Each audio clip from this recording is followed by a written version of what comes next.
Students from ethnic minority backgrounds have long faced social issues like unemployment due to their low proficiency in the Chinese language. Sources say the chief executive is expected to announce a number of measures in his policy address next week to change this situation. Joao da Silva reports.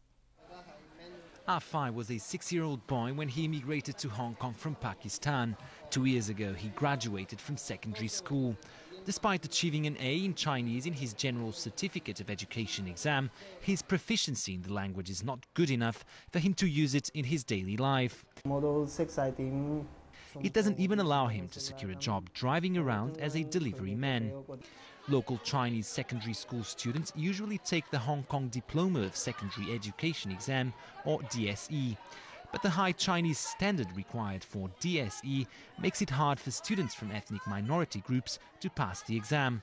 So many opt for the GCE Chinese exam instead, even though the standards required to pass it is the equivalent to the primary school level required of local Chinese students.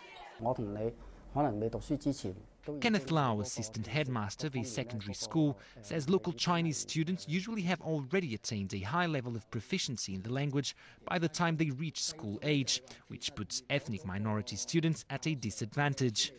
He says ethnic minority students in mainstream schools are taught at the same level as local Chinese ones, and so they fall behind. Lau notes that when these ethnic minority students reach secondary school, it is very hard for them to catch up with their peers because Chinese isn't taught as a second language.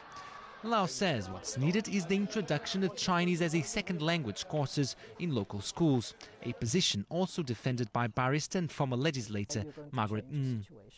The real thing which can change the situation is to institute the teaching of Chinese as a second language in mainstream schools, set up a proper curriculum, train your teachers, provide the teaching material, give sufficient support to your students, and that is the way to solve the problem. Sources say that in the upcoming policy address, the chief executive will pledge to allocate resources to deal with the current problem. It is unknown, however, whether any plans to introduce Chinese as a second language in mainstream schools will be unveiled. Joao da Silva, TVB News.